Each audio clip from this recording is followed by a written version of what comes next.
Welcome back to Pick Your Potion. I'm Afura. I'm Ashera. And this is Liz. Liz is the owner of an amazing situation called Divination Station, which obviously we love divination here. So we're kind of going to just talk about a lot of divination today. So get ready, guys. That's pretty much all we're going to talk about. But first, we do have an exciting event coming up. Afura and I are going to be doing a live stream event at Rust Belt Books. Shadow Work and Banishment, a full moon witchy primer. Yes. So if you are in the Buffalo area, Rust Belt Books on Grant Street. On Grant Street on October 12th Yeah. at 7 p.m. Get there early because it fills up fast. We're going to be doing all sorts of fun stuff. The idea is we're going to be doing shadow work and banishment, so you don't want to miss this. It's going to be on a full moon, right? Oh yeah, we're going to howl at it. It's going to be really fun. So there's also a fire pit involved. We're going to burn stuff. Burning things is my favorite. So yeah. And Liz has a ton of events coming up. If you want to get into that and tell us a little bit about what Divination Station is all about. Sure. So Divination Station is a part of my business venture that has to do with tarot and oracle cards and divination of all kinds. I teach classes, I do workshops, and I do events. Coming up on September 15th, I'm going to be offering readings at the 6-Foot Buffalo Hearse Show at Inc. on Grote Street. So I'm really excited about that. I'm going to bring out some witchy, creepy decks. So definitely come out and see me for a reading then. I'm doing an intermediate tarot class at the Orchard Park Salt Cave. The first class is going to be reading for others. So I did a series of intro classes, and this one is really going to look at how to read for others, setting the intention, what to do if a reading kind of goes off. And the client or the sitter gets a little bit off about that. Yeah. Yes. So that's going to be September 19th, and that's 6 to 7:30 at the Southtown Salt Cave. It's in Orchard Park. It's a wonderful spot to just read some cards and chill. I also have open readings at Rel Organic Salon on September 21st. If you go to Rel, it's an excellent salon. They use all organic products. I'm going to be doing readings on the second level. So you can come in, make an appointment with me, just pop in, doing readings there. It's going to be good. I'm starting the tarot exploration at the Salt Cave. This is the six classes, really takes you from Tarot 101, looking at majors, looking at minors, looking at court cards. Court cards are really tough for anybody that's really spent time trying to learn the cards. Court cards can be tricky. I have a whole class just for court cards. Then we're looking at spreads. So what is a spread? What does it mean when people put the cards in different places? Really looking at that, and then pulling it all together for a reading. And September 28th at Flickr Gifts and Inspiration in Hamburg. I ended up in the Southtowns. I do a lot in the Southtowns for some reason. So I love it. It's a great area. So Flickr Gifts, I'm going to be doing Language of the Tarot. So that's really going to look at the symbolism of the Rider-Waite-Smith deck. So really learning the language of the tarot and using that as a way to read the cards as well as intuitively. Cool. Oh my gosh, so many important things. So I'm familiar with the deck, but I don't know what a court card is. Okay, so the court cards are the pages, the kings, the queens, and the knights. Okay, cool. So sometimes people read and they're just people. So they're going to get a page and they're going to say it's adolescent with red hair. Or they're going to say the King of Cups, and they're going to say it's an older man, 50s or 60s, with a weird chin. You know, they kind of assign them to very specific people. Okay. Yeah. Where really they're archetypes in and of themselves. Yeah. So. Okay, yeah. Now, what are your thoughts on that? Because I am always that person who's like, throws that right out the window. Like, to me, I think more about, like, the archetype. Yes. So, like, the page is someone who just started a new venture with this element. Yes. Not like the page is a 12-year-old boy who lives down the street. Are you my page of wands? Sometimes that card will be a person. Yeah. But it's there. Like, you just know. Yeah. Like, I was doing a reading and I got the Page of Wands, and I started talking about what the Page of Wands is, what they represent. And the client was like, that's my son. I'm like, okay. And I said, well, that would make sense because it was kind of in the upper left corner and it didn't really jive with the rest. So he was just like, there. And she's like, well, yeah, we just had a fight or whatever. So sometimes it is a person, but it's pretty clear. Usually, no, I throw that out the window. I always say the Rider-Waite-Smith is a very gendered deck. A lot of the older, old-fashioned decks are going to be more gendered. One of the things that I always look for are more intersectional and more representative decks. So Qween of Cups, in Rider-Waite-Smith. That's what we used to be called. Yeah. Cheers to that. Yeah. Cheers to Qween of Cups energy. Even though I'll Yes. pick your potion now. I still very much channel it. So Queen of Cups, if I pull it for a man, I always say it's not necessarily a woman. So it can be your energy. Yeah. Your energy that you're channeling. So I definitely believe in the archetypes that it's not always a person. Absolutely. Yeah. Yeah, in my experience, I completely, exactly what you said, it's usually not a person, but when it is, you just know it. Yeah. There was a phase where the Page of Cups was always my ex-boyfriend. My alcoholic ex-boyfriend that I was complaining about. After I broke up with him, or the process of breaking up with him up until a year after, almost any time that card came up, it was talking about him. But most of the time, it's not talking about a person for me. So it's weird. Yeah, exactly. But like you said, when it is, you know. Mm-hmm. Yeah. Yeah. So yeah, I like that idea of not limiting yourself to being rack your brain and do you know a woman like this? Because for me, there's definitely different cards and runes that have symbolized myself throughout the time. And my favorite, when I first started reading tarot, because I'm still pretty new to that game, it was Queen of Swords. Yes. Yes. Yes. And so while she's not always positive, it was also what she was to me.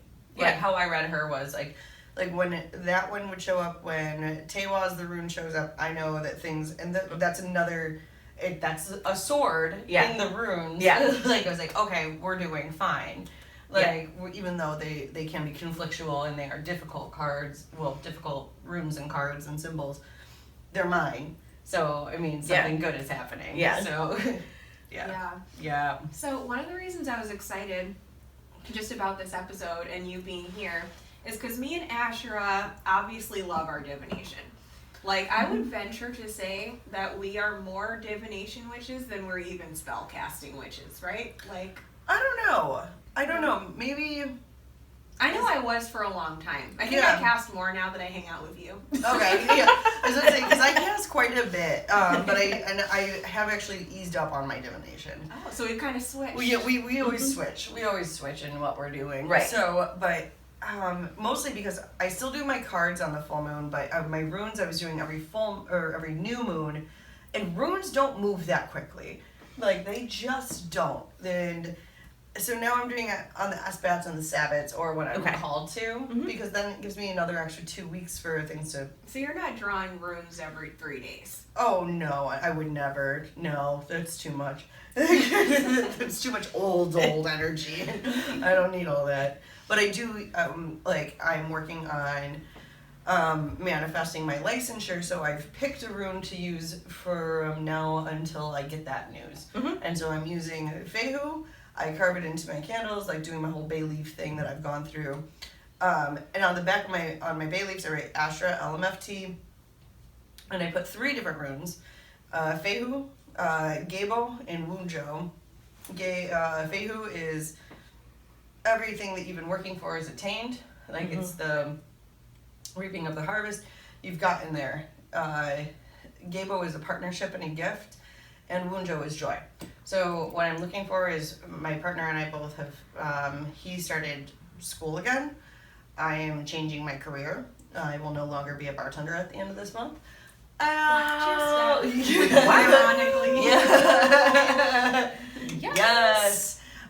Yeah, I'm gonna be a full-time therapist, and but we're both changing so drastically that when I'm casting that spell and only using those 3 runes, I'm saying I want us in what we do together to bring us happiness and joy and fulfillment. Yeah. But I don't want either of our careers to come before our partnership or our partnership to come before our careers. It's like, it's balancing Balance. it. Yeah. So that way we can keep growing together. That's That a makes great subject, using tools that are normally used for divination for spell work. Yes. Can you jump in at all, or? Yes.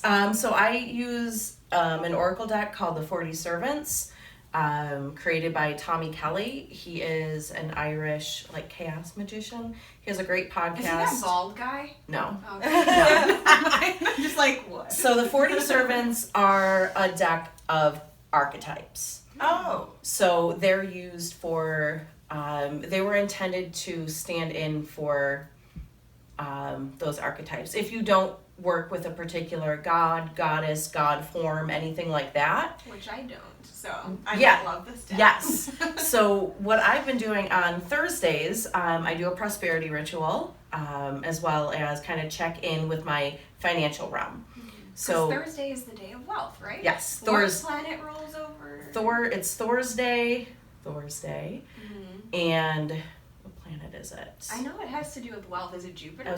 Jupiter is the first thing that came to mind, so I want to say it's Hopefully probably they're right. probably crucifying us in the Oh, comments yeah. right now. Oh, yeah. Just kidding. I think it's Jupiter. And so what I do is I set out 3 of the cards. I set out, so kind of like you do with the runes. So I'll light my green candle, and I put out the road opener, which is very reminiscent of Ganesh. So it's a picture of Ganesh actually floating over a highway. So I do that one. I do the fortunate, because the fortunate is all about that good luck. Yeah. Yeah. And what other one do I do? The witch. Oh, okay, So the perfect. witch is, so I put them out, and I petition each one to open the road, to allow my intuition to move me forward. You do this every Thursday? I do this every Thursday, and I'll put out, I have a little cute little aperitif glass that I'll refresh with a liquor. Yeah. Right now Cheers to that. You're on the Yeah. right podcast. Yes, yes. I love this ritual. No, is I structure I do my manifesting all new moon through full moon, then put all my bay leaf ashes in my garden. Yeah. But then I kind of just chill while the full moon's out, but I clean my house and get rid of things and banish. But I would like to have something more consistent, on Thursdays. I'm still manifesting, but on Thursdays we're gonna take a little breaky poo from this. We're gonna and have something that's a little bit more cyclical. This is a once a week thing. It's really helped me, and I actually got it from Benabel Wen and her Spirit Keeper Tarot. She has a 22-week course where you learn her deck. It's an awesome deck. She basically marries the Thoth with Rider-Waite with a bit of Marseille.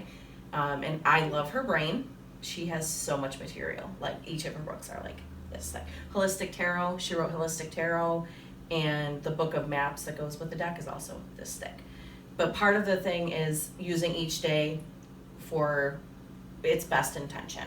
So Mondays are resetting. So I meditate on Mondays and really set that, pull 3 cards from that deck and reflect on them on the following Sunday. So I'm following these weekly cycles, and it's awesome. It really makes me more mindful of how I'm using my energy.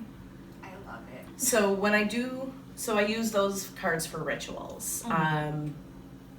Sometimes I use the tarot cards or oracle cards, but I really like the 40 Servants deck for spell work. Nice. Interesting. Now, are they called the 40 servants because they're servitors or whatever? Yes, they are. I love it. Yes. So the idea of that servitor is you put energy into it, they respond, and you thank them. So it's that public acknowledgement. So on the 40 Servants Facebook, every once in a while, they will say I want to thank either a specific one or a group of the 40 servants. And the idea is the more that you give them attention, the more that they respond. Oh, and also like the leaving out of an offering. Yes. Yes. Okay. Yep. Yeah. Nice. Fascinating. Yeah. I love it. Yeah. I haven't done any deity work in a while or anything, so. Yeah, like I love the idea of that deck because I am way more into archetypes than I am Yes. into like gods, goddesses, Yeah. spirits, that sort of thing. So I actually use the tarot cards in a similar way Yeah. to that. So like sometimes I'll just be like, all right, what do I want to evoke this moon phase?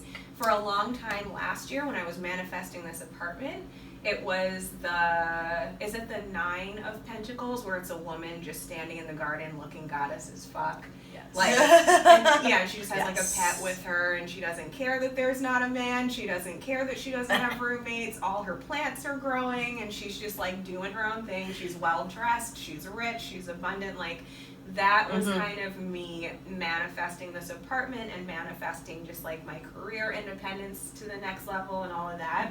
So I would kind of just like evoke that energy all the time. Nice. And now I'm kind of like working more with, I've been kind of, well, I've always had an interesting relationship with the magician. Like, he's meant to be my husband.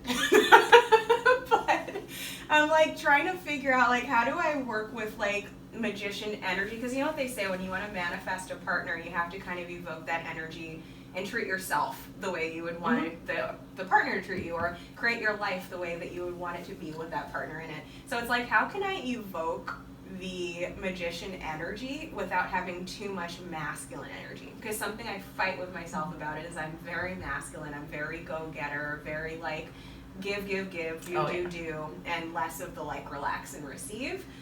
So like, I don't know, what are you guys' thoughts on that whole I thing? mean, I don't know. I've never tried to taper any of my masculine energy. Like, I've embraced it full force. Like, my rune that I've mentioned before, Tewa, is the rune of masculine energy, of stripping away dead and extraneous. And I have it tattooed on the back of my neck, and I'm like, yeah, I'm Tewa's AF. Like, that's who I am.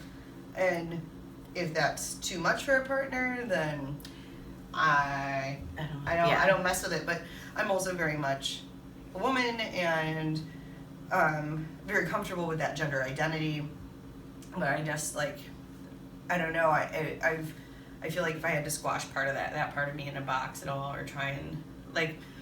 What I have been doing, though, with the help of my therapist, because all therapists have a therapist, is acknowledging when the warrior archetype that I created for myself does not serve me. Right. And that's, yeah, because I created that very early on in order to protect myself. And that protecting myself actually puts me in danger sometimes. And I have to acknowledge sometimes that strength is walking away. Strength is not chasing down conflict. Yes. Strength is knowing your own limitations. So it's not necessarily tapering away the masculine energy, but knowing, like, it's your battles. It's peaceful warrior in yoga. Like, it's backing off. It's saying, I'm not.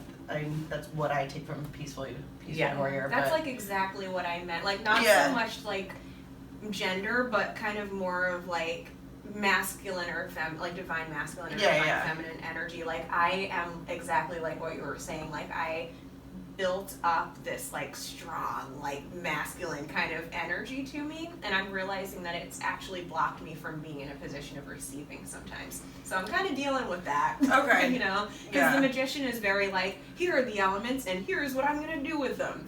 But like the Empress, for example, which is another one I've been evoking, is more of like, I'm just going to sit here and receive whatever is due to me, and I'm not going to do anything. So I'm kind of like trying to weave some energy between those two so that I can feel like I am both of those without like putting, you know, like you said, squashing one of them, where, you know. I have always been about manifesting, even before I realized it, and really setting my eyes on, eye on the prize.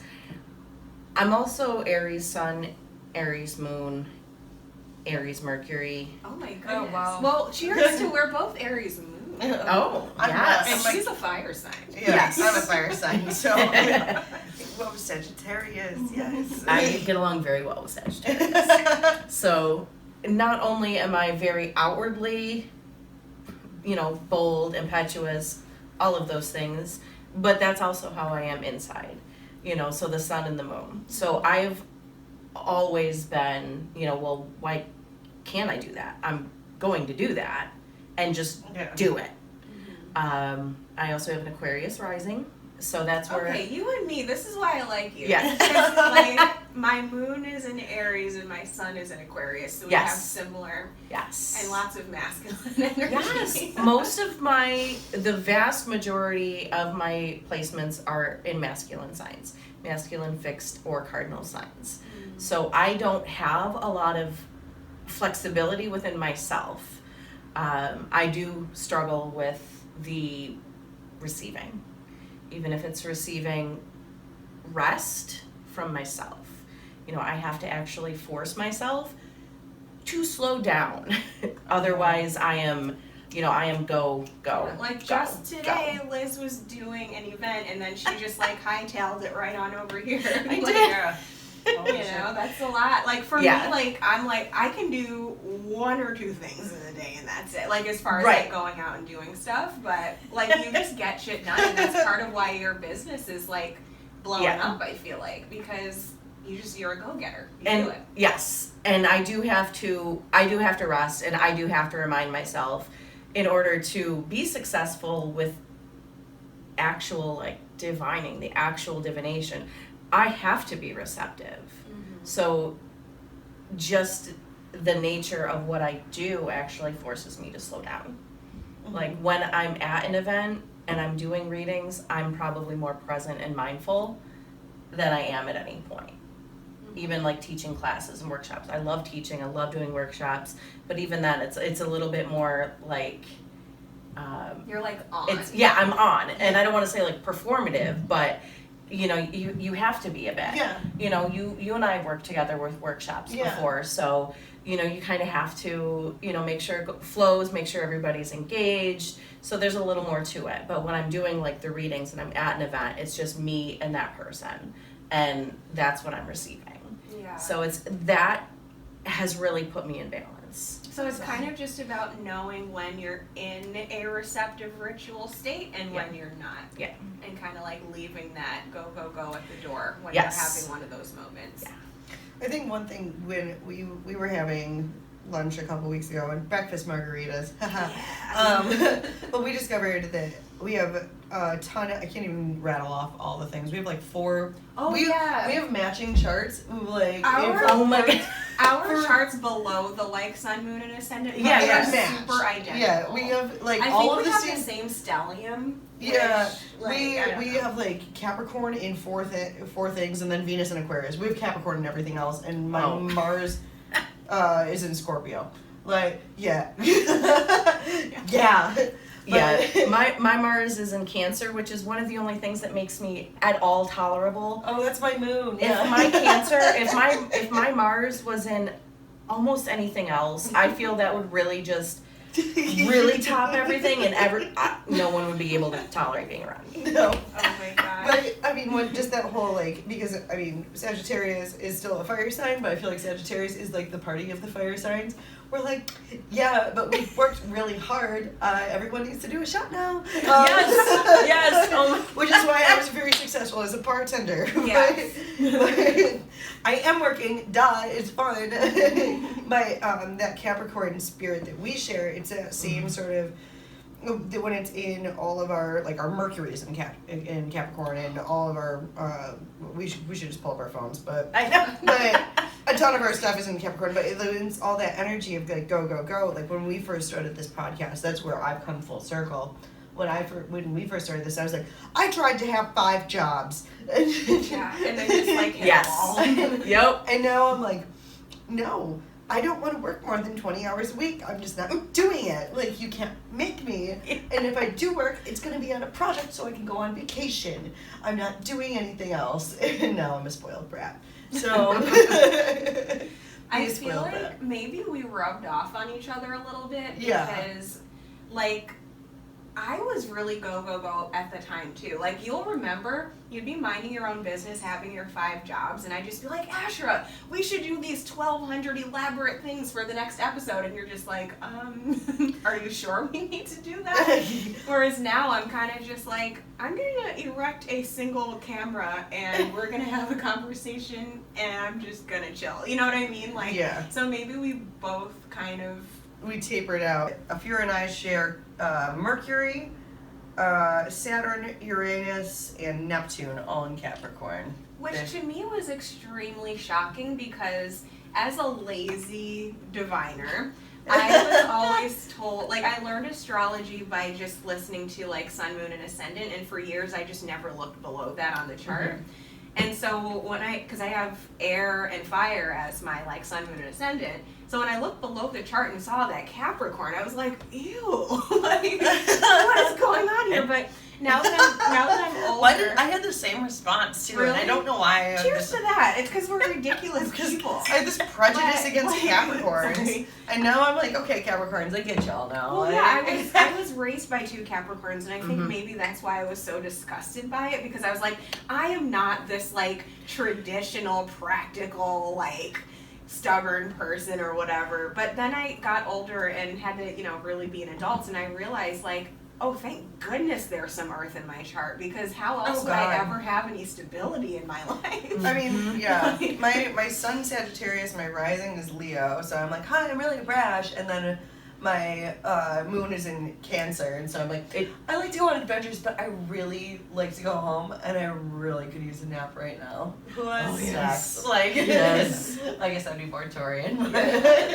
But I have a lot of feelings, and I want to go home right now. I have very little Earth. My Venus is in Taurus, so yeah. So that's Nice. yeah. So that's really kind of explains a lot with how I like to go home and I like to rest in comfort. You're Venus in Aquarius as well, right? I don't know. I'm Venus in Taurus. I think Sam Sam is matching Venus. Sam, my roommate Sam is Venus in Aquarius. That makes sense why I liked her. I definitely clicked with her. Yes. That's the name of my friend's Etsy shop, and she makes like awesome Oh. witch tools and stuff. So you should check out her Etsy. Yeah. Once I get paid, because I'm getting used to that bi-weekly pay life. Hey, I'm getting. She makes a good vibration smudge spray that I'm gonna have for my therapy room, because I don't need people's stuff hanging on me when I go home. I like the cleansing sprays because they aren't smoky. Well, I love doing Oh, it yeah. myself, but when I'm in like a public space or even like my office space, I'll do a little bit, but I like the sprays because they are a little bit more palatable for most people. Yeah. I am also doing another little shameless plug here. I'm doing a tarot and astrology workshop. So this is actually a series of 7 classes. I'm doing it with Liz Ryba of Starry Wonder, and we are doing it in my conference room in my office space. So I'm really excited about that. Oh, that's rad. Yeah, so I do have, that event is up on Facebook. We do have the option to kind of do the whole series, and we're gonna have the option to do individual classes too. So we're gonna look at, how the major arcana and what astrology corresponds to that. So I think it's great that we're talking about astrology, because I think it like just adds another level to divination. Can I pick your brain about that a little bit? Because Yes. I love astrology and I love tarot. Mhm. And I do just naturally resonate certain cards with certain signs, but I Sure. don't actually know the formula to that. Would you Okay. be able to kind of just throw us some Yeah. wisdom on that? So majors, I don't have all of the minors like in my brain because there's a lot. The big ones are like the Emperor is Aries. yeah, because he has those little Yes. ram heads, so Yes. he's easy to remember. So he's easy to remember. Then we have the Hierophant is Taurus, okay. which is a little bit difficult to wrap. I find the Hierophant a little bit difficult to wrap my brain around There's and like explain two anyway. different ways to look at that. Because, Yeah. like, Yeah. now that you're saying that, I'm like, yeah, because it has to do with tradition. Mhm. But in my head, I'm like, that has to do with connecting to the higher realm. So what does that have to do with Taurus? Right. You know? And so there's a lot of actual material that talks about why. Mhm. The Lovers is Gemini. Like, to me, That one's pretty obvious. that one really makes sense. Mhm. The Chariot is Cancer. And Why? again, it's kind of one of those that it doesn't seem to make sense. But when you look at the card and you see like the driver and he's in the chariot, but the chariot looks like it's made of like concrete. Yeah. So it's like he's in this like very protective bubble, even though he's supposed to be moving forward. Interesting. There's that idea of balance with the black and the white. He's got stars on, his crown, so that, the nighttime, the intuitive. So there's a lot that kind of goes into I that. would never have guessed. Right. Like, Yeah. Sagittarius, the card of Sagittarius is Temperance. That makes a That lot surprises me a little. I know. Exactly. In fact, I almost, if I had to guess, I would have put Sagittarius more as the chariot because he's like Right. he's out there doing stuff, Right. and he's doing stuff. Like I think with Temperance and Sagittarius, I think it's what most Sagittarius think they are or would like to be. It's what every Sagittarian I've ever met strives to be. That's really where they want to be. They want to be patient and balanced and really have really have their shit together. yeah. Is that Guilty. true? Yes. But then be able to go out and have adventures. But exactly. Yeah. So you get your shit together so you can go do Yeah. that. Like, you can't just be wilding 24/7. yeah. And I think it's almost like that goal card for the Sagittarius. Yeah, That no, makes sense. it definitely does. Yeah. Like, as I work more, it's so I can play more. And so I can find joy in my work. Yes. Yes. Dude, Yeah. I just never would have guessed those at all. Right. Like, And so we're going to look at those, and with the minor arcana too, there are also correspondence. They're not always as obvious, but they're there. So here I have the Next World Tarot deck. This deck, well, it's big, so I don't read with it because my hands are small, but it has the correspondence down here in the corner. Yeah. So it adds another level. So here we have 8 of Pentacles, Sun in Virgo. So 8 of Pentacles. that is specific as heck. Yes, and at creation. So 8 of Pentacles is that idea, in the Rider-Waite-Smith, we have the guy, he's at the workshop, he's at his workbench. It's that idea of working towards perfection. It's that idea of steady work, always striving. That's a very Virgo thing. Wanting to find that perfection, keep going until you get it. That's a very Virgo thing. So the 8 of Pentacles here, we have creation, and it's like they're authors. So the card has, these two figures, and they have books. So they're authors. Interesting. So they're creating in that realm. That's cool when like a deck helps you to learn your astrology. I'm trying to learn. I know it's convenient. Oh yeah, no, I've got one with languages here, but no. Okay. I do have that, like, because I have a Crowley deck, and it's got Yes. that on there. So the Yeah. Thoth deck is another one that has all of them as well. Thoth deck also has Hebrew imagery, so it has a lot of like Yeah. Kabbalic influence. So with the Thoth deck, you can really pick what you want to focus on, and read about. You can do colors. You can read that deck based on colors. It's such. Oh, I should be paying attention to that one a little bit more, because Yeah. I was like not really quite. There's a lot to that deck. Yeah. Yeah, and I mean, I'm very new into it. Yeah. My newest one is Elemental. Ooh. But it's got really nice mixed media in it. My boyfriend gave them to me because he found them and knew I would want them. But it's got 4 different languages, and sometimes so it's got German, it's got French, it's got like 6 languages on here. I lied. I don't even know how many languages because I don't speak this many.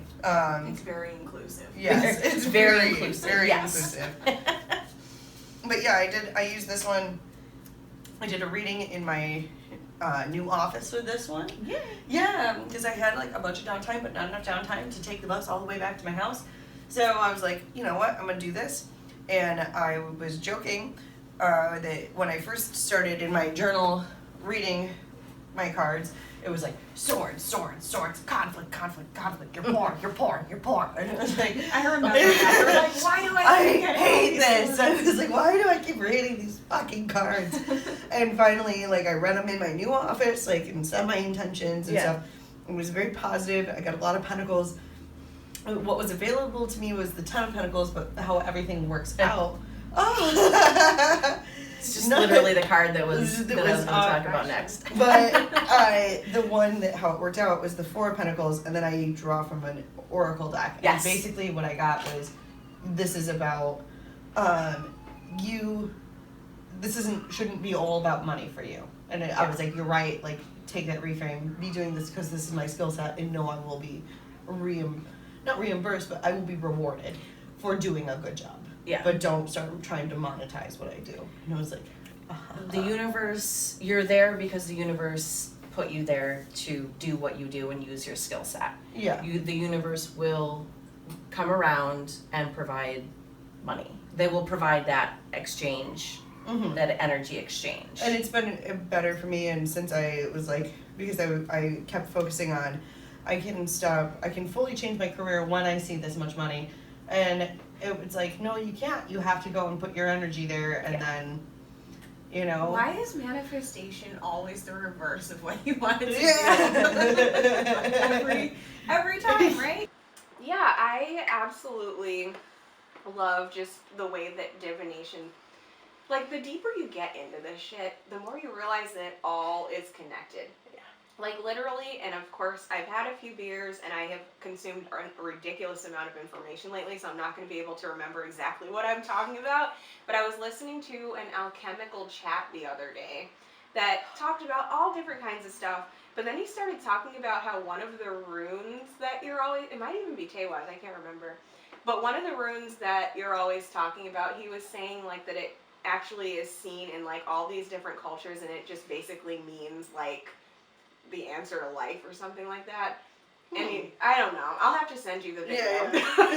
I would watch that as well because I like comparative stuff's kind of like my jam. Like I love like comparative religion, comparative mythology, like looking at how the different cultures do the same thing. Mm-hmm. Which is why I like using archetypes in the 40 servants.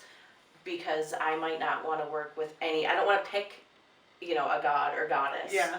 I don't want to pick a love goddess because there's so many. Yeah. So they're all the same in my belief system. They're kind of all the same thought figure. Yeah.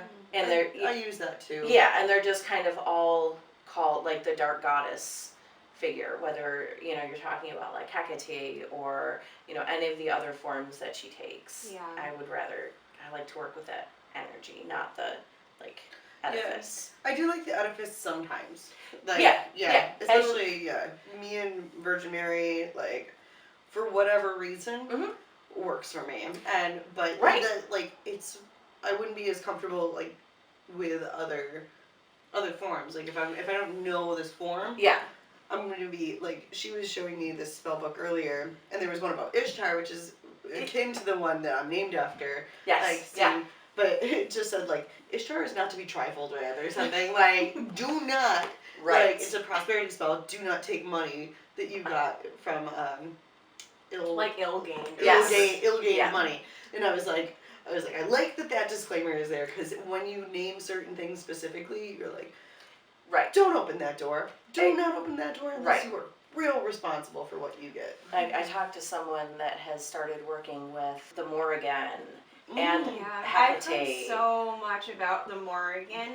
Yeah. I don't know why, but like most of the witches that I learned from when I was first learning work with the Morrigan. I don't work with her, but for whatever reason, like I'm attracted to people that do, and I know she's just like a badass. Yes. You know? And, I can, I respect those goddesses, and like I respect when they call to people and they go to people. Freya, that's awesome.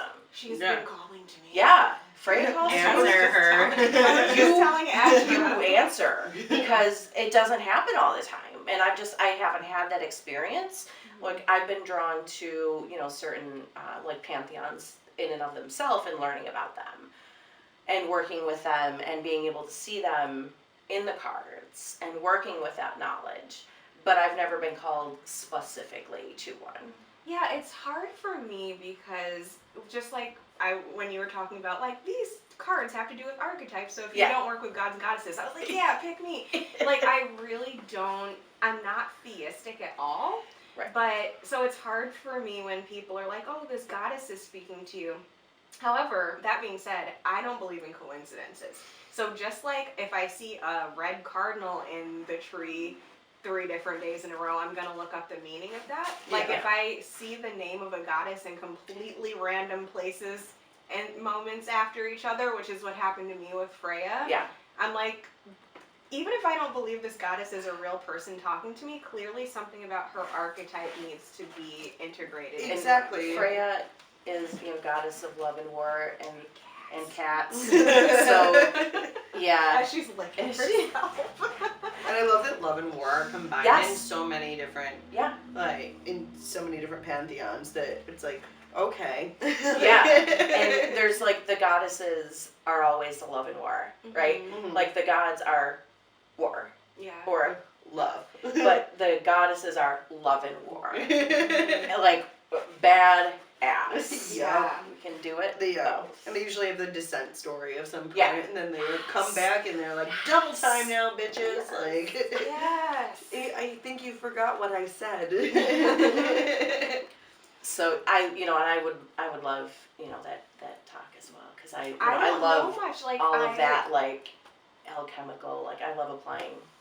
Oh, okay. Yeah. I love listening to alchemical stuff, but the goddesses stuff is like, it's been difficult for me just because like I'm so resistant to theism because of the way I was raised, and I'm also just, and maybe this goes back to the masculine energy thing, I'm very resistant to people just being like, God is everything, God is this, God is, and I'm just like, guys, there's masculine energy too. Like, That's true. Right. That's true. true. But that doesn't mean that I should not be paying attention to that side of things, Yeah. I'm mature enough now that I can delve into it from a place of not just, being a spiteful asshole. And sidebar, like I was just talking to my mom about this the other day about like a lot of goddess artwork that's out there, and it's very, like you had mentioned finding diversity in your decks. Yes. And when it's only, when your goddesses only look like Victoria's Secret models, that's not really conducive. Mm-hmm. No. Like, it's helpful to find decks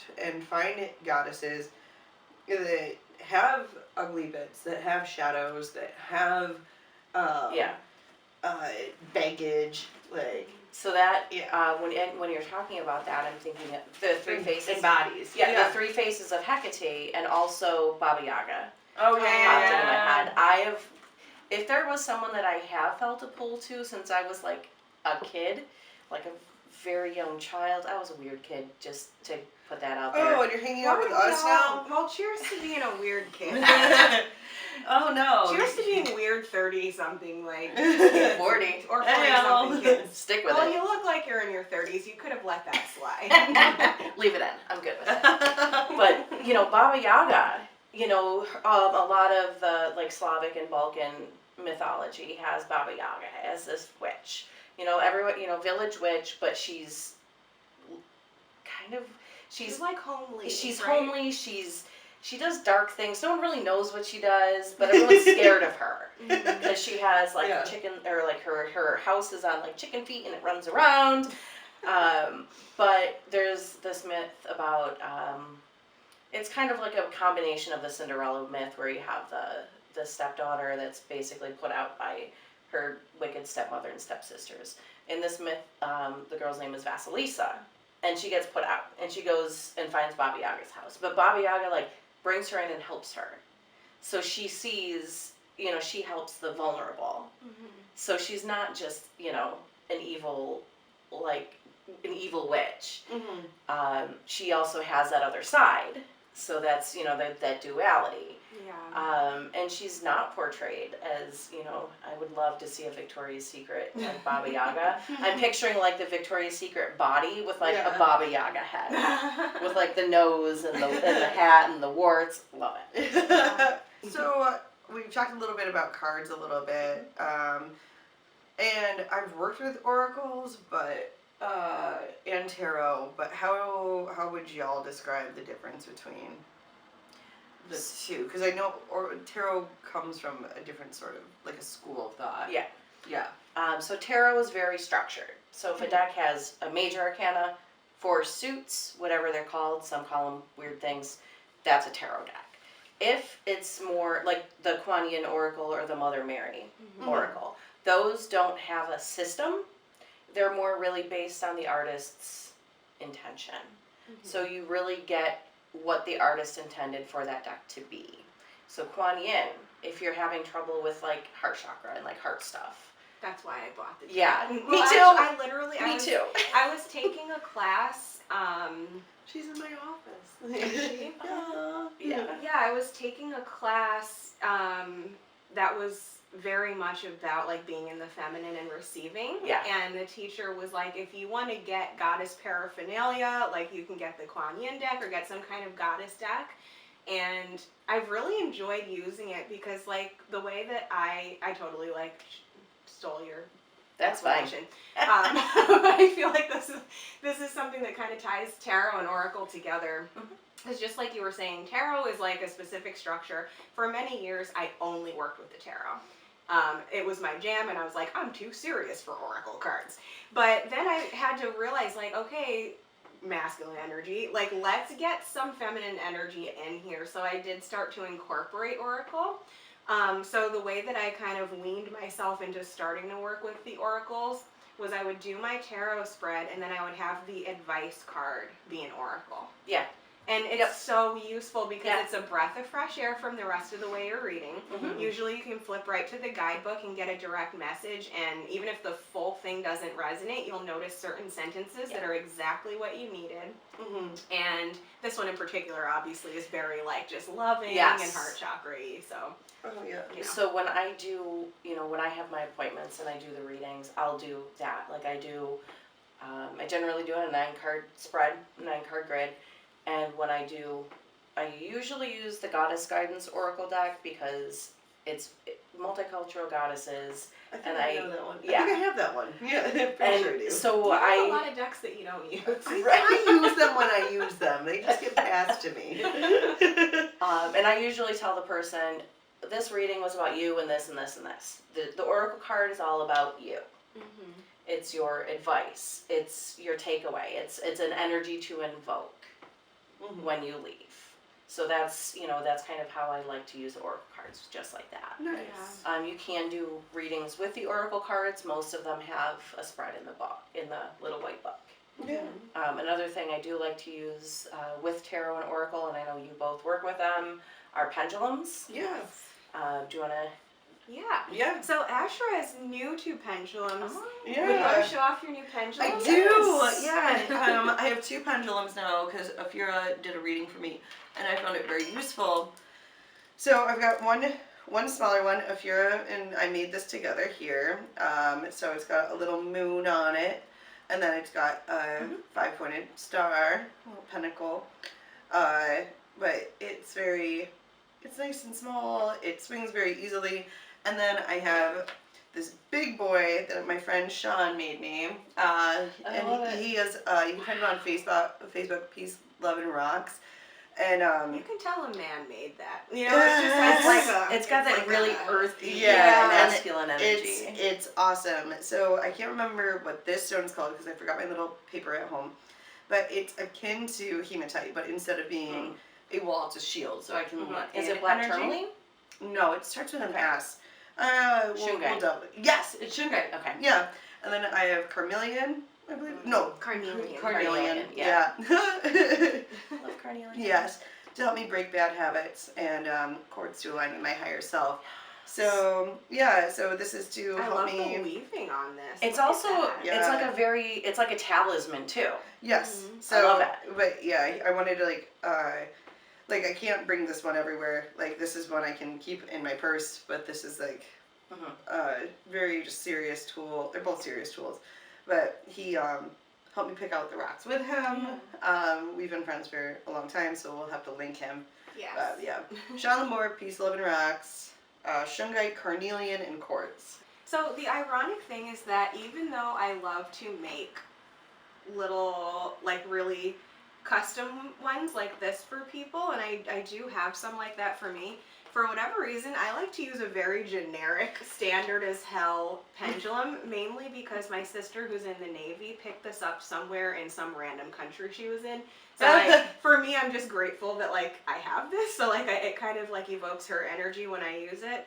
And I would love to hear what you're going to say about this, but for a long time, I looked at pendulum and cards as two separate tools. And I actually wasn't super into the pendulum for a long time. I kind of knew about it. I would usually use it to charm things, actually. So I'd kind of hold it over an object, and I would kind of will my intention to like move the energy through it. But I didn't really use it for divination until about 2 years ago. And everybody who already follows my channel, I promise I'm not going to tell this story again. But long story short, I made a deal with the universe 2 years ago that I was going to make all of my questionable decisions by using my pendulum for yes or no answers, almost like a compass. And I did that for 2 years, and I manifested just the craziest things.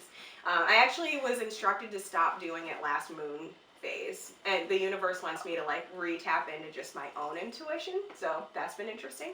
But one of the things that I did pick up on in that 2 years was that I can use this with the tarot, which is what Asher was talking about in the reading that we did together. So basically what I'll do is I'll do a normal tarot spread, and then if I have any question at all about whether I got the full wisdom out of the card, I'll just ask like, hey, did I get the full wisdom out of this? And if it says yes, then I move on to the next card. But if it says no, then I have to ask more questions. And then so like I would go through a whole process of like, and then finally be like, now did I get the point? And usually I've like done tons of inner shadow work around that card and learned to think of it in a whole new way. And then it'll be like, yep, you got it. You can move on now. The upside of that is you get a ridiculously accurate reading, and you learn so much about yourself and about where you're at and about your psyche. The downside is it usually takes a long ass time. Yeah, I love that idea. So I do use pendulum with tarot. I've never like deep dived it that much. Yeah, what do you do? I I'd love to that. know. So what I do is I will have it for more yes or no questions, or you know, if a client is not really feeling or resonating with this specific card, sometimes I'll bring the pendulum out and, you know, kind of like that. Like, is this card meant for, you know, this person? Because sometimes the card's meant for someone else, and like that energy just kind of comes through. Well, you're doing this in like a public setting. I usually do this in my office. I'll usually do other modalities, but sometimes it can be like someone close to them. Okay. Yeah, so if they're dealing with something with a spouse or, you know, child or something like that, if they're holding on to someone else's energy. Oh, people do that. Yeah. So if they're not resonating with a card, I can bring the pendulum out and ask, you know, what the pendulum has to say about that specific card. And I can ask them, is this for you? Is this for the, you know, this person? Is it for someone else? And if it's for this person, I'll say, and it says yes, I can pull additional cards. Sometimes I'll pull, I love mixing decks. So sometimes I'll pull a different deck. And I'll be like, all right, you know, we're going to freshen this up. We're going to grab this deck, or we're going to do an oracle card. And really deep dive, because sometimes when people say a card doesn't resonate, it actually really does. They just don't want it to. They just don't want it to. They don't want to talk about it. Oh, well, they don't want that tower? They don't want that tower.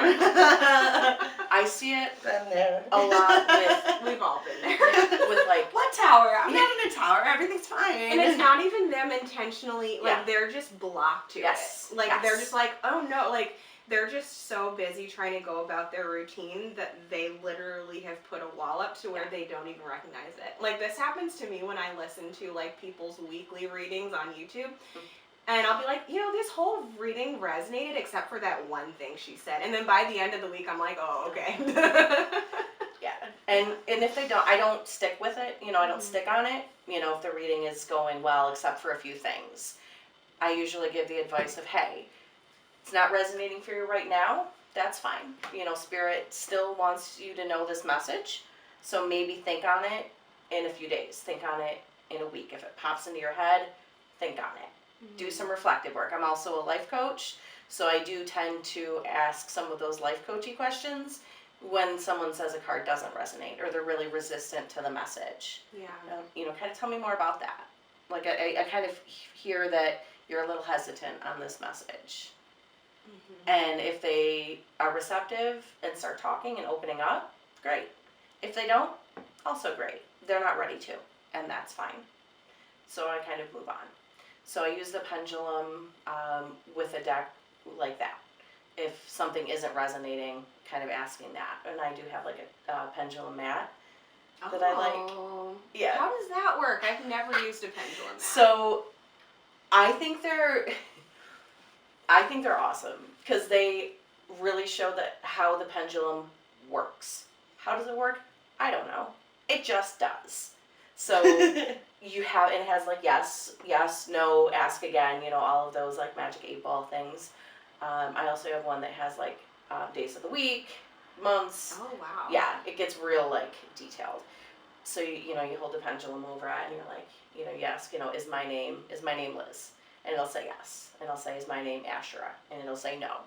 And when I do this like demo for people, like I've done classes with the pendulum and how to use it with tarot.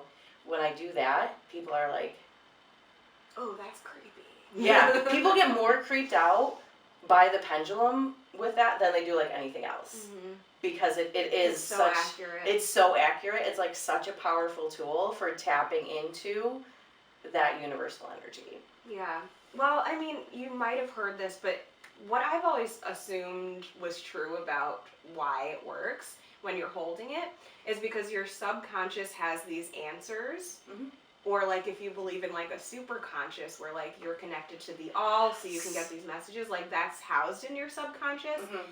So it kind of sends these micro movements through your hand to tell it which way to go, and you've already established what means yes and what means no or whatever. Yeah. I don't know if that's true, but I like to believe it is. I like that, because I like that idea of like the super conscious. I like that idea, and we're just pulling things down. Yeah.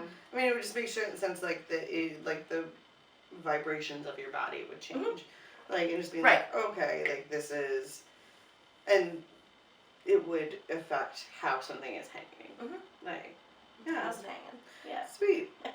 Yeah, so, let's talk about other odd divination types, because yes. I know you mentioned that you know some information about the ones that me and Ashera don't know how to use, but that everyone knows what they are, like palmistry and all that kind of stuff. But I also have just been looking for an excuse to tell people about this kind of divination that I didn't invent it per se, but I don't think everyone knows about it. Or maybe they do, but they don't know it's divination.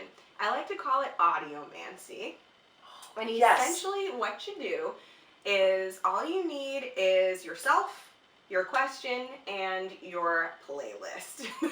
I like where this is going. Yeah, so basically all you do, and this helps if you have a huge playlist, or you can even use like a Spotify playlist that you didn't create, or you can use just like Pandora, something that's super random. I like to use my own playlist, but I have a ridiculously extensive library of random songs that I've always, just everything I've ever saved. And basically what you do is you ask the universe if there's a message for you, or you ask a specific question, and then you hit shuffle on the biggest playlist you can find, and you realize that like whatever song plays first will have some kind of message in it for you. So I've noticed it works two different ways. Sometimes the entire song and the entire energy of the song just completely resonates with the message I needed to hear. And other times, most of the song won't have anything to do with it at all, but there will be one or two lines in it that are the exact sentence that I needed to hear.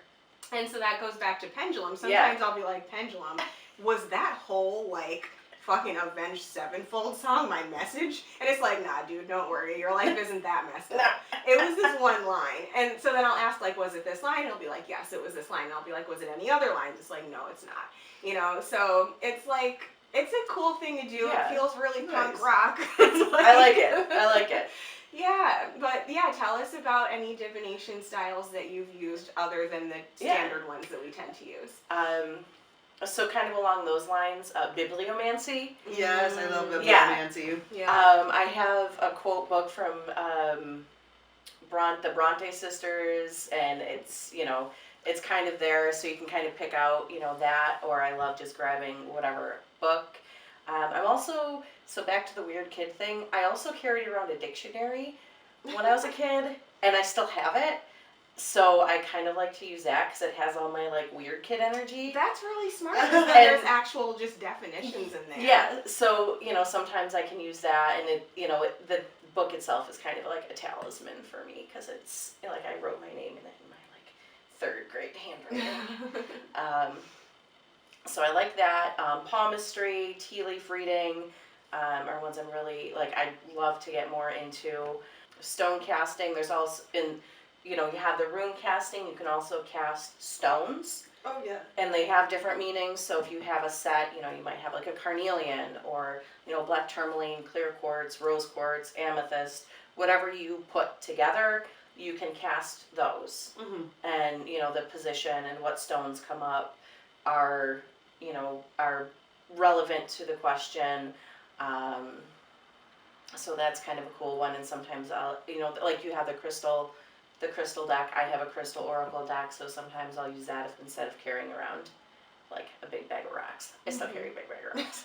Who am I kidding? You're one of those people who you're like, hold my purse, and they're like, what do you have in here? A ton A of dictionary of rocks. Well, Exactly. my mom was cleaning out my closet one day when I was a kid, and I had a box, and it was heavy.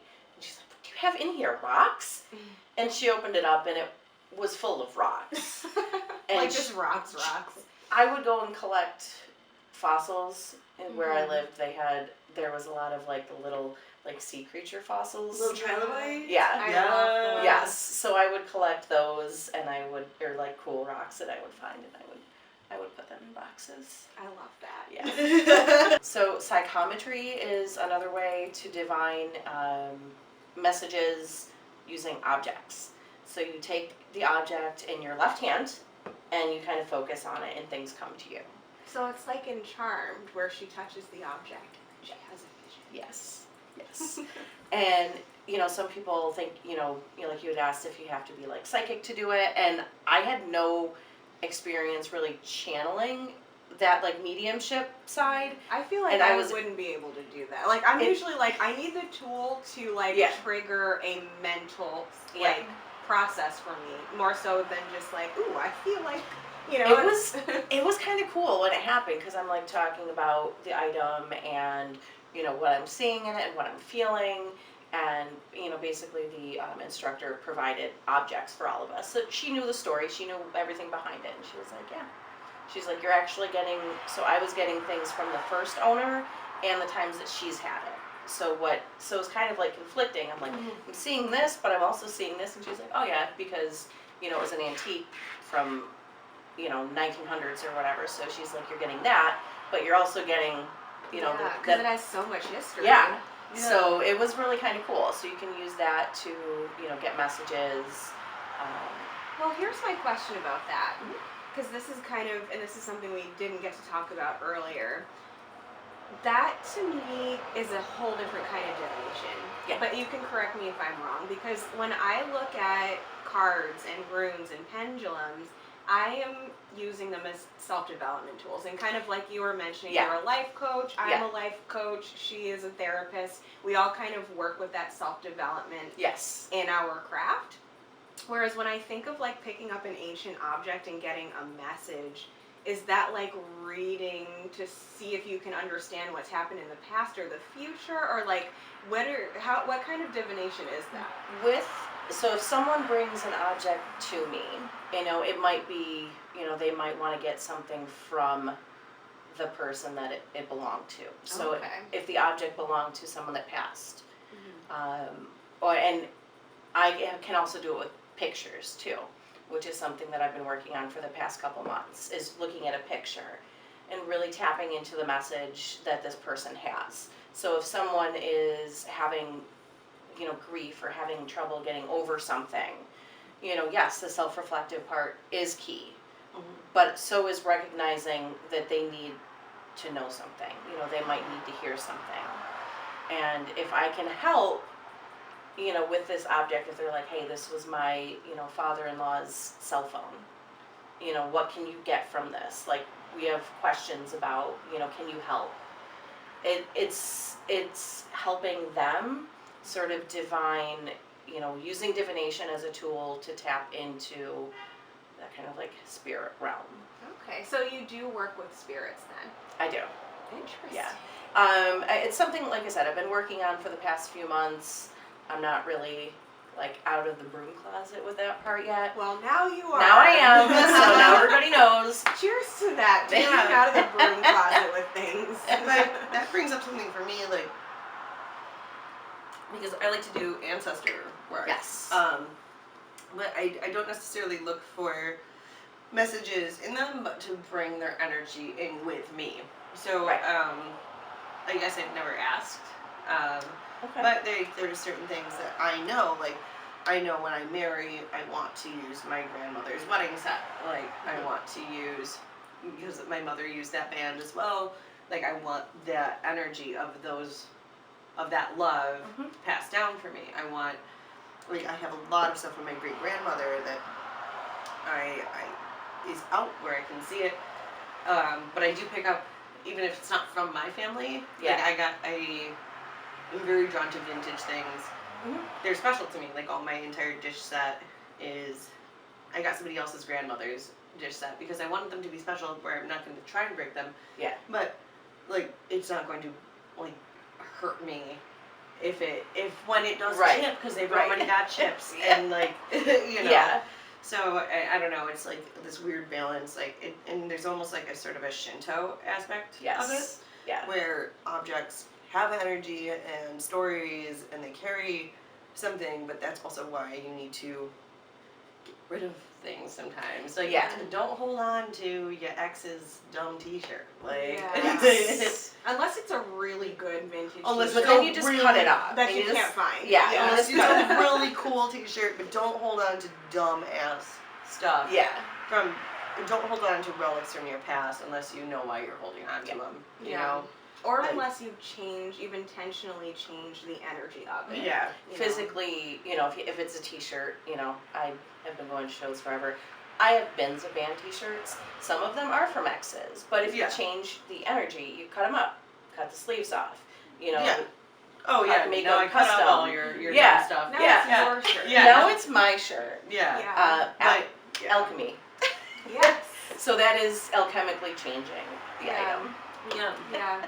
On a like deeply spiritual Yes. level. Like now it's not, this is my pristinely in the same condition with his sweat on it ex-boyfriend shirt. Now it's like, this is my empowerment thing if I cut his shirt up. Like, Oh yeah. yet I still look good in it and he will never get it back. Sorry. Yeah. So, ancestor work, that's kind of like the veneration. It's Yeah. ancestor, like, veneration. And if you ever, did want to know a message, like, I feel like you have that relationship with them, and Yeah. you could have that. If I have gotten them in my dreams. Yep. But that's Mhm. usually how and I don't necessarily seek it. That it comes when it comes. And Yeah. I'm like, okay, cool, thank you, and then we Yep. move on. Move on. Yeah. Yeah, but I just because I haven't sought that out doesn't mean that I won't in the future. Yeah.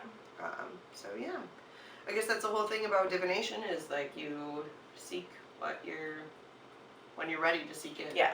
But And there's, so many different ways to do it. I know we covered a lot here. yeah, Tarot and Oracle are pretty much the top two. Pendulum kind of come in third, and And then the runes.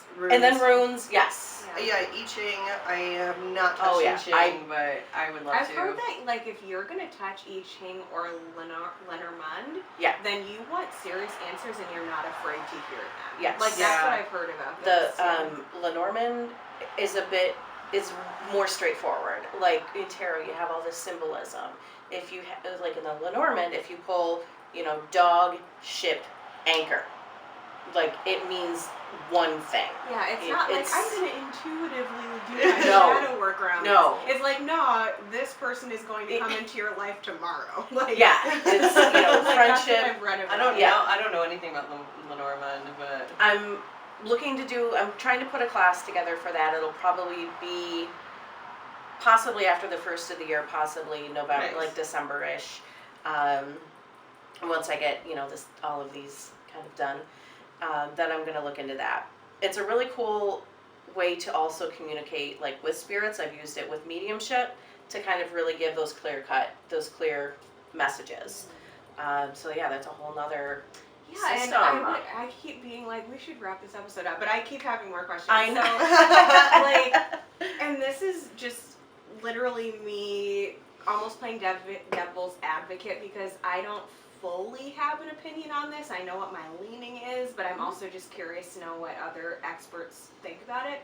Predictive divination. Like, what is your stance on that? Because for me, I, for many years, just completely was hands off from it. Yeah. And it was all self-development for me. And it was all communicating with your own higher self and not trying to get answers about what will happen, but answers about what is happening and what you can do. But when you get into like Lenormand and I Ching, like I've heard like once you're getting into that, like it is what it is. And I've also kind of heard that about palmistry as well. So like, what are your thoughts on that? My thoughts on that are, if that's what comes up, that's what comes up. Even, in with tarot, with some readings, I get really strong messages of something happening in the future. And I'll never say, you're going to do this in 3 months. I always kind of work in the self-reflective, if you stay on this path, this is one of the possibilities. yeah. This is something that could happen. So whether it's something like the tower, we were talking about earlier, the tower comes up, if nothing's happening in their life right now, that is, a warning or something to look for is another way that I say it. If I'm getting the impression that this is something that's going to happen, I'll say something to look out for. Yeah. But yeah, with something that's a little more straightforward, with the, ship literally means like going away from, and anchor is then staying. So a friend's going to move away and they're going to stay there. Interesting. Yeah. Yeah, like my whole thing around it, when I first started with divination, I almost feel like it was just me wanting to have my own sovereignty and not feel like the tool was controlling me. And also I'm just like so into self-development that like working with something like a traditional tarot deck is so easy to just like work with the archetypes and learn about yourself. And then, so I've always teetered between not believing in predictive tarot and believing that it could be possible, but not wanting to fuck with it. Like, Right. Yeah. And I don't know where I stand in that now. I feel like there's gotta be some predictive aspect to it because so many people do it and do feel that it is accurate. Yeah. I have never done it myself or had it done for me, but now I'm starting to kind of, I know that my leaning is against it, but I feel like I'm starting to open up to the idea of it a little bit more. So yeah, like the runes, there are the cycle runes, and you are continually going through these cycles, and whether or not they manifest in one action or the other action, right action's gonna flow through you whether or not you let it or not. And if you can do it the easy way, and you can let right action flow through you and let things go as you need to let them go, or you can't, or you don't, Or you don't. you don't. And then all of a sudden, that's when you get Hoggles. You get the tower, you get that like crazy, that disruption, but you actually need that disruption. But we talked about this in previous podcasts where the tower doesn't have to be scary. Like sometimes you're like, yes, tower, like, Yeah. like please, bring it on. like please. And when you can look at that and say like, yes, I am ready for that kind of elemental change, that hailstorm, then all right, then you're actually buckled up. But it's when you keep pushing it off. And that's the thing, like, to bring it back to a less metaphysical realm, that's what I do as a therapist, as I'm like dealing with the change process with people and saying, okay, your partner is telling you, they need to see X, Y, and Z, and you're telling them no. It's like, what do you They- think is going to happen? The center cannot hold. Like, you have to hear them at some point, and my job is to help them hear them, or help the other person say, listen, I'm never going to be hurt, and I'm going to walk away. And my job is not to keep people together. Right. Spoiler alert. But to facilitate that change process. So as far as predictive tarot or predictive things, I think like whenever I've done like a past, present, future reading, that future is like, if I stay on my course right now, what is the future for me? Yeah. So it's bendable, but it is It's predictive. bendable. Yeah. Yeah, and it still falls into that change process of, am I letting right action flow through me? Am I aligned with my higher self? And if not, like, do I need this struggle that's coming up? Yeah, and Because even sometimes you do. Sometimes you do need that struggle. I know, previous workshop, the patterns. Mhm.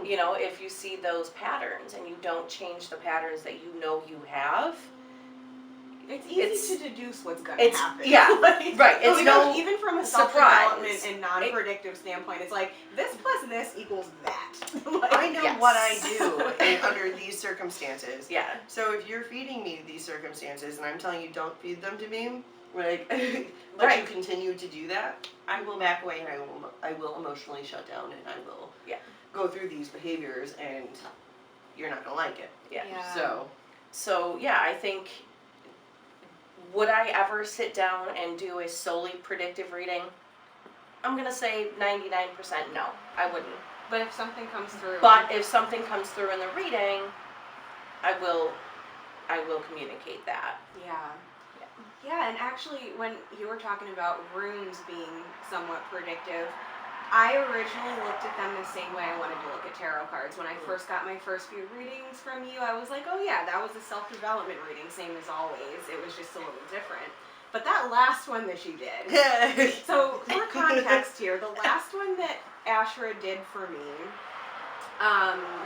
there was something about a reversal where you're like, this could either be the past or the future, but where you're at right now, it's almost hard to say. But you wanted to lean towards that the chaos was in the past, because I had just been through a lot of chaos. yeah.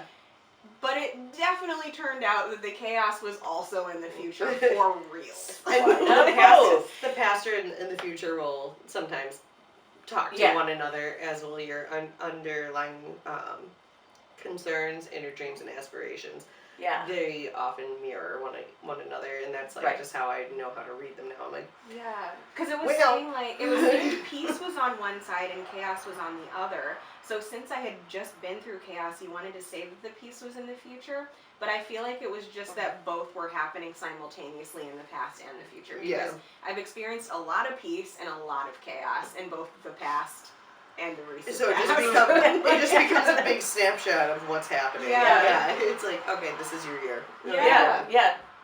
Crazy. Crazy So stuff. crazy. Well, thank you so much Yes, for thank doing you very this. This much. was like so much information. Like a lot of it was a review for like you or for me, and then some of it crossed over, and then some of it was brand spanking new. And I don't know for whoever's watching. I know a lot of people who follow me probably do work with the tarot and oracle, but hopefully this was informative, because it certainly was for me. Oh, for sure. And yeah, just where can people find you if they want to know more about all this stuff? So I do have a Facebook page where I post readings, interpretations. I'll post my events. That is Divination Station on Facebook. I'm also on Instagram, same name. You can also find me personally. I do have a Witchy group that is a private group, so I can add you to it if you want to, and that's called Divination Station as well, where we do talk about, well, we trade a lot of witchy memes, not even gonna lie. But Nothing wrong with that. but we also post spreads, tarot spreads. There's been some rune readings. There's been we always touch base on new moon and full moon. So basically, you can find me on the internet, Liz Whitaker, or Divination Station. Yay! Thank you so Cool. much. Thank you. Thank you. Cheers, guys. Cheers.